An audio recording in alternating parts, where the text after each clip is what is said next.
Hello students, मैं हेमलता सिंह आज आपको कक्षा 9 के अध्याय 6 को पढ़ाऊंगी, जिसका नाम है कंप्यूटर नेटवर्क। बच्चों, इस अध्याय में मैं आपको नेटवर्क टोपोलॉजी के बारे में बताऊंगी। नेटवर्क टोपोलॉजी क्या होता है कि जब हम कंप्यूटर को आपस में जोड़ते हैं, नेटवर्क से जोड़ते हैं, तो अलग अलग डिजाइन बनती है, अलग अलग संरचना बनती है। तो ये कई प्रकार की संरचनाएं बनती हैं, जिसको कि हम नेटवर्क टोपोलॉजी कहते हैं।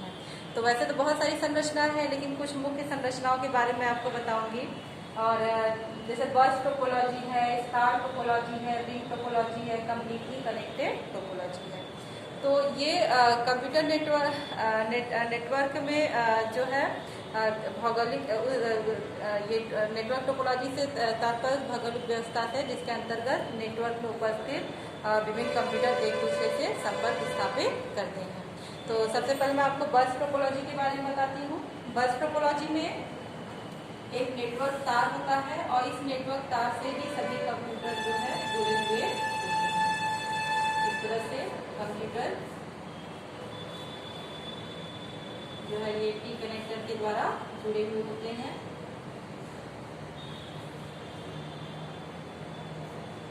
और इनके किनारे जो है टर्मिनेटर लगा होता है।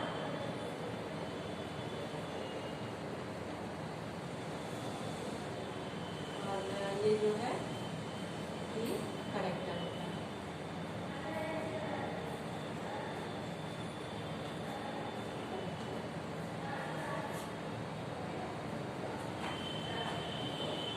तो यहाँ पे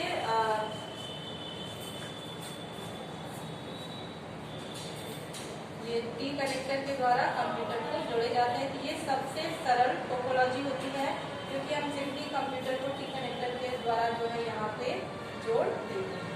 अब ये जो टोपोलॉजी होती है, ये बहुत ही धीमी गति की टोपोलॉजी होती है, क्योंकि अगर आप इसमें एक कंप्यूटर सूचनाएं भेज रहा है और चूंकि एक ही नेटवर्क तार है, ये आपका नेटवर्क तार है, तो एक नेटवर्क तार से एक बार में एक ही कंप्यूटर सूचनाओं को भेज सकता है। जैसे इस कंप्यूटर को डेटा भेज रहा है, तो उस बीच और कोई कंप्यूटर डेटा नहीं भेज सकता है, क्योंकि यहाँ पे संचार लाइन, नेटवर्क लाइन एक ही है। अतः जब एक कंप्यूटर डेटा को भेज देगा, नेटवर्क पाथ खाली होता है, तभी दूसरा कंप्यूटर डेटा को भेज सकता है। तो इस तरह से ये बहुत ही धीमी गति की टोपोलॉजी है, लेकिन ये सबसे सरल टोपोलॉजी है।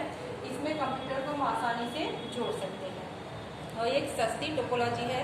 लेकिन इसमें जो है किसी एक कंप्यूटर के खराब होने की स्थिति में नेटवर्क भी प्रभावित नहीं होगा। जैसे ये कंप्यूटर आपका खराब हो गया, तो बाकी कंप्यूटर के नेटवर्क पे कोई प्रभाव नहीं पड़ता है और इसकी लागत भी कम होती है, क्योंकि इसमें जो है तार का हम प्रयोग करते हैं। और लेकिन हानियाँ क्या है कि बहुत ही धीमी गति की टोपोलॉजी है, एक समय में केवल एक ही कंप्यूटर डेटा को भेजता है। और अगर इसमें ये आपकी नेटवर्क केबल खराब हो जाती है, ये नेटवर्क केबल है आपकी, अगर ये खराब हो जाएगी तो पूरा नेटवर्क जो है खराब हो जाता है, तब आपका कंप्यूटर जो है आपस में डेटा का संचार नहीं कर सकते। तो पूरा जो नेटवर्क है इस केबल पे डिपेंड करता है। तो ये है बस टोपोलॉजी। अगला है स्टार टोपोलॉजी। तो स्टार टोपोलॉजी में एक केंद्रीय कंप्यूटर होता है और इस कंप्यूटर से जो है सभी कंप्यूटर जुड़े हुए होते हैं। और ये केंद्रीय कंप्यूटर जो है हब के जो है जुड़ा हुआ होता है। और ये केंद्रीय कंप्यूटर भी और सभी कंप्यूटर जो है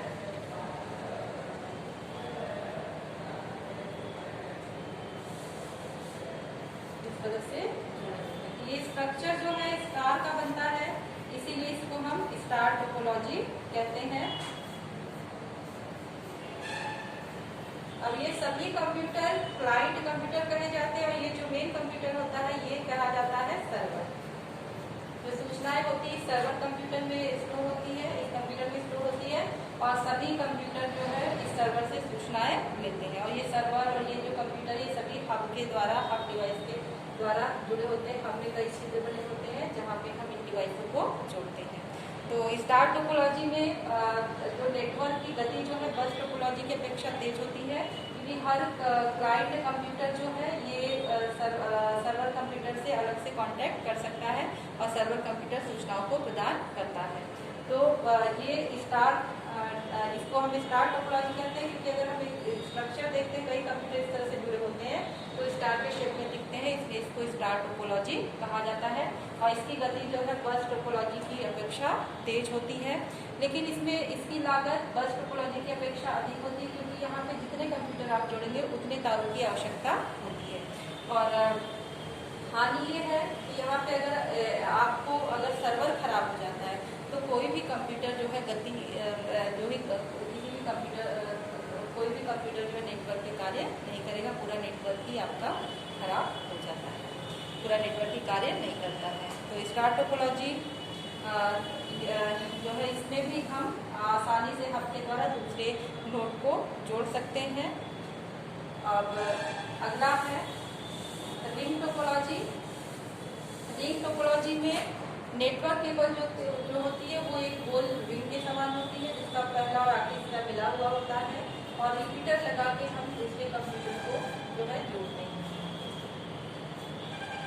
और इसमें डेटा ट्रांसफर जो है यूनिडायरेक्शनल होता है, क्लॉकवाइज या एंटी क्लॉकवाइज, मतलब एक ही दिशा में डेटा ट्रांसफर किया जाता है, और ये क्लॉकवाइज एंटी क्लॉकवाइज किसी भी दिशा में हो सकता है।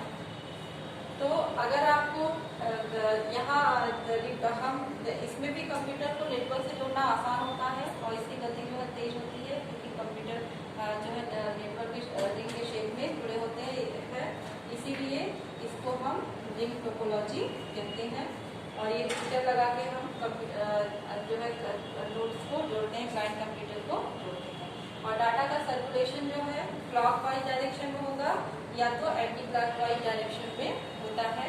अगर इस नेटवर्क की गति जो है बढ़ानी होगी, तो जैसे ये क्लॉकवाइज चल रहा है तो एक और भी शेप वायर जोड़ दिया जाता है जो कि एंटी क्लॉकवाइज डेटा जो है ट्रांसमिट कर सके, और इसकी गति भी तेज होती है। और इसमें अगर कोई एक कंप्यूटर खराब हो जाता है तो बाकी कंप्यूटरों पर कोई प्रभाव नहीं पड़ता है, लेकिन अगर ये रिंग शेप टूट जाता है, कहीं से ब्रेक हो जाता है, या दो रिपीटर आपके खराब हो जाते हैं, तब ये नेटवर्क कार्य नहीं करता है। फिर आता है अगला completely connected topology. Completely connected topology में सभी कंप्यूटर आपस में जो है डायरेक्ट एक दूसरे से जुड़े हुए होते हैं। जैसे ये आपका कंप्यूटर है,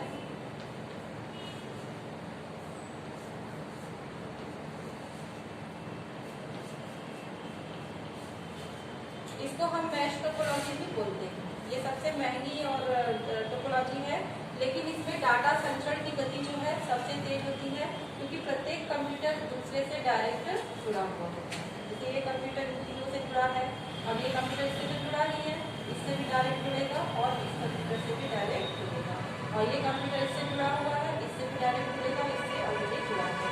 तो हर कंप्यूटर का आप देखा कि नेटवर्क पाथ अलग है, कोई भी कंप्यूटर दूसरे पे डिपेंड नहीं है। अगर इस कंप्यूटर को यहाँ डाटा भेजना है तो डायरेक्ट डाटा भेज सकता है, यहाँ इन कंप्यूटर से कांटेक्ट करने की जरूरत नहीं है। अगर इनकेस कभी ये वायर खराब हो जाता है तो ये दूसरे रास्ते से भी डाटा इस कंप्यूटर को भेज सकता है।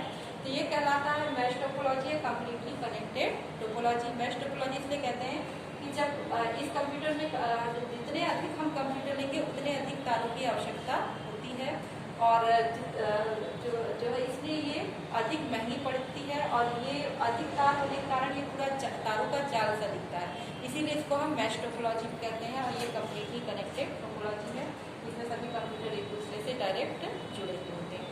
और सबसे जितनी भी टोपोलॉजी सबसे तेज गति की और सबसे महंगी टोपोलॉजी यही पड़ती है, और इसका उपयोग हम ज़्यादा दूर नहीं कर पाते हैं। छोटी ही दूर में अगर नेटवर्क का ट्रांसमिशन करना है तो इस टोपोलॉजी का प्रयोग किया जाता है। तो ये थी नेटवर्क कुछ टोपोलॉजी। अब मैं आपको नेटवर्क का वर्गीकरण के बारे में बताती हूँ। नेटवर्क का वर्गीकरण जो है दूरी के आधार पर 3 प्रकार से किया गया है: local area network, metropolitan area network और wide area network.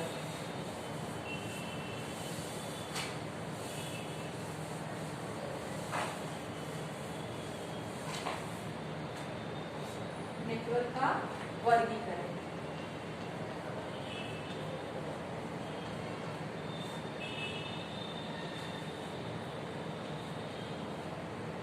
Local area network,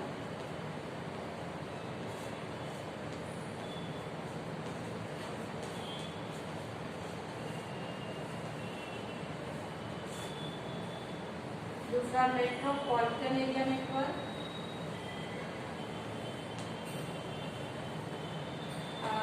जो है दूसरा है metropolitan area network.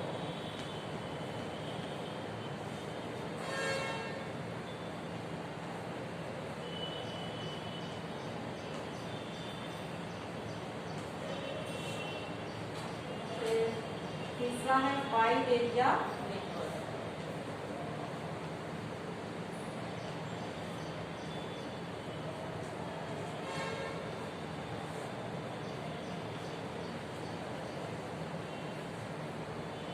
Local area network, metropolitan area network और वाइड एरिया नेटवर्क। तो इसमें जो लोकल एरिया नेटवर्क है, जितनी भी मैंने टोपोलॉजी बताई, ये सब केवल लोकल एरिया नेटवर्क में ही प्रयोग की जा सकती हैं। और इसमें केवल एक किलोमीटर या 1.5 किलोमीटर हम तक के कंप्यूटरों को आपस में जोड़ सकते हैं और इसका प्रसार क्षेत्र बहुत ही सीमित होता है। इसका उपयोग हम एक बिल्डिंग के अंदर कर सकते हैं, 1 किलोमीटर डिस्टेंस के अंदर रखते हुए कंप्यूटरों को आपस में जोड़ के कर सकते हैं। और इसमें इसकी विशेषता ये है कि इसमें डेटा संचरण की गति बहुत अधिक तीव्र होती है और इसका प्रसार क्षेत्र सीमित होता है, जिसके कारण डेटा ट्रांसमिशन में जो है त्रुटि नहीं होती, क्योंकि बाहरी वातावरण का प्रभाव जैसे ध्वनि हुआ, ध्वनि, धूल, इन सब प्रदूषण का प्रभाव जो है नहीं पड़ता है। और ये इसमें डेटा चोरी की भी संभावना कम नहीं होती है, बिल्कुल नगण्य के बराबर है। और टेलीफोन लाइनों की अपेक्षा इसमें कोएक्सियल केबल और फाइबर ऑप्टिक केबल का प्रयोग किया जा सकता है और इस नेटवर्क में संचार की लागत सामान्यतः बहुत ही कम होती है। तो ये जो है लोकल एरिया नेटवर्क है, जो कि 1 किलोमीटर डिस्टेंस के अंदर जो है प्रयोग की जाती है, 1 किलोमीटर दूरी के अंतर्गत इसका प्रयोग किया जाता है। अगला है मेट्रोपॉलिटन एरिया नेटवर्क। तो मेट्रोपॉलिटन एरिया नेटवर्क का उपयोग जो है महानगर या बड़े शहरों में किया जाता है, क्योंकि वहाँ पे जैसे कोई ऑफिस है, उसके और ब्रांचेस हैं दूसरे 25-30 किलोमीटर के डिस्टेंस पे हैं, तो उन ऑफिसों को आपस में लिंक करना होगा, क्योंकि जो है आवागमन उतना संभव नहीं है, तो उनको आपस में उन ऑफिसों के कंप्यूटर को आपस में जोड़ा जाता है। तो ये जो नेटवर्क बनता है, इसको हम मेट्रोपॉलिटन एरिया नेटवर्क कहते हैं। तो मेट्रोपॉलिटन एरिया नेटवर्क में डाटा संचरण की गति जो है तेज होती है, लेकिन लोकल एरिया नेटवर्क की अपेक्षा डेटा संचरण की गति यहाँ पे मेट्रोपॉलिटन एरिया नेटवर्क की कम होती है, क्योंकि जो है अधिक दूरी के डाटा जो है अधिक दूरी के कंप्यूटरों को जोड़ने के कारण इस पे ध्वनि, धूल आदि का प्रभाव पड़ता है, जिसके कारण डेटा में कुछ त्रुटियाँ आ जाती हैं, डेटा संचरण की गति जो है धीमी होती है। और मेट्रोपॉलिटन एरिया नेटवर्क का प्रयोग महानगरों में किया जाता है और ये भी नेटवर्क जो है इसकी भी दूरी सीमित है, लेकिन लोकल एरिया नेटवर्क की अपेक्षा इसका उपयोग अधिक दूरी तक हम कर सकते हैं और इसमें लगभग 100 किलोमीटर के क्षेत्र में अनेक कंप्यूटरों को जो है हम माइक्रोवेव सर्किट की सहायता से या केबल की सहायता से जोड़ सकते हैं। अगला आता है wide area network. Wide area network को हम वैन कहते हैं, ये आपका लैन कहलाता है शॉर्ट में, इसे हम वैन कहते हैं मेट्रोपॉलिटन एरिया नेटवर्क को, और इसे जो है हम वैन कहते हैं। अब वाइड एरिया नेटवर्क में भौगोलिक दूरी मायने नहीं रखती है, क्योंकि यहाँ इसका प्रसार क्षेत्र बहुत अधिक है और इसमें कितने भी दूरी के कंप्यूटरों को आपस में जोड़ा जा सकता है। और इस नेटवर्क के द्वारा अनेक संस्थाएं, चाहे वो एक शहर में हो या एक देश से दूसरे देश में हो, वो आपस में जुड़ सकती हैं। और वाइड एरिया नेटवर्क का ही परिणाम है कि आज आप घर बैठे जो है सभी सूचनाएं पूरी दुनिया में क्या हो रहा है प्राप्त कर पाते हैं। तो वाइड एरिया नेटवर्क जो है इसका कार्य क्षेत्र जो है बहुत ही जो विस्तृत है और इसमें भौगोलिक सीमा नहीं होती है और इस नेटवर्क प्रणाली में कंप्यूटरों के मध्य भौतिक लिंक की आवश्यकता नहीं होती है। ज़्यादातर माइक्रोवेव और सैटेलाइट के द्वारा डेटा का ट्रांसमिशन होता है और इस नेटवर्क व्यवस्था में संचार माध्यम के रूप में माइक्रोवेव सर्किट तथा उपग्रह का भी प्रयोग किया जाता है। और लेकिन इसमें जो डेटा संचरण की गति है local area metropolitan area network की अपेक्षा धीमी होती है और डेटा में त्रुटियां की संभावना अधिक होती है, क्योंकि इसमें जो ट्रांसमिशन होता है वो ज़्यादातर तरंगों के माध्यम से होता है और बाहरी वातावरण प्रदूषण का उस पर प्रभाव पड़ता है, जिसके कारण हमें त्रुटि युक्त डेटा भी प्राप्त होता है, नेटवर्क की गति धीमी होती है। अगर हम तुलना करते हैं लैन और वैन की, तो लैन में भौगोलिक दूरी होती है, इसमें केबल से या केबल के द्वारा हम कंप्यूटर को आपस में जोड़ते हैं, जबकि वैन में भौगोलिक दूरी जो है भौगोलिक दूरी की बाध्यता नहीं होती है और इसमें हम जो है माइक्रोवेव सर्किट या उपग्रह के द्वारा कंप्यूटर जुड़े होते हैं। और जो लैन है इसमें भौगोलिक क्षेत्र में कार्य करने में सक्षम, सीमित भौगोलिक क्षेत्र में कार्य करने में सक्षम है, जबकि वाइड एरिया नेटवर्क जो है ये अनेक संस्थाएं, चाहे वो एक देश में हो अथवा पूरे विश्व में फैली हो, डेटा का आदान प्रदान कर सकती हैं। और इसमें कम दूरी के कारण, जो लैन नेटवर्क है इसमें कम दूरी के कारण डेटा प्रेषण की गति सामान्यतः 0.1 से 100 मेगाबिट पर सेकेंड तक होती है, जबकि जो वाइड एरिया नेटवर्क है इसमें अधिक दूरी के कारण डेटा प्रेषण की गति जो है 1 मेगाबिट पर सेकेंड से कम होती है। इसमें दो कंप्यूटरों के मध्य की अधिकतम दूरी लगभग 1 किलोमीटर तक की होती है, जबकि प्रसारण सीमा, इसकी प्रसारण सीमा जो है वाइड एरिया नेटवर्क की प्रसारण सीमा जो है वो एक शहर से लेकर पूरे विश्व हो सकता है। और जो लैन है इस नेटवर्क में दूरी के कम होने के कारण आंकड़ों के संचार में त्रुटियां न होने के बराबर होती हैं, आंकड़ों के संचार में त्रुटियां करीब नगण्य होती है, जबकि इसमें जो है वाइड एरिया नेटवर्क है इसका कार्यक्षेत्र अधिक होने के कारण इसमें त्रुटियां और डेटा चोरी की संभावना अधिक होती है। और लैन नेटवर्क में आंकड़ों के संचार की लागत कम होती है, जबकि वाइड एरिया नेटवर्क में आंकड़ों के संचार की लागत अधिक होती है, क्योंकि संचार माध्यम के रूप में उपग्रह माइक्रोवेव सर्किट भी प्रयोग किए जाते हैं। तो ये यहीं पे आपका ये अध्याय समाप्त होता है।